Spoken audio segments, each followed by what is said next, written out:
Сәлем достар, бүгін капуста тұздаймыз, қысқа арналған. Менде осындай кухонный комбайн.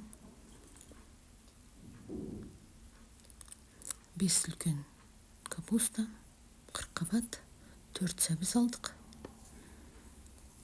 Бәрін осылай өткіздік кухонный комбайннан. Ыдысымызды дайындап алдық. Міне осындай көп шықты. 4 ыдыс үлкен. Капустамыз дайын. Енді сәбізімізді дайындап аламыз. Сәбізіміз дайын. Міне осылай ыдысқа салдық. Үстіне сәбіз, бір ас қасық тұз. Осылай қайталай береміз бірінің үстіне бірін. Міне осылай тығыздаймыз, су шығу керек. Тағы да тығыздаймыз, тағы да саламыз, солай қайталай береміз.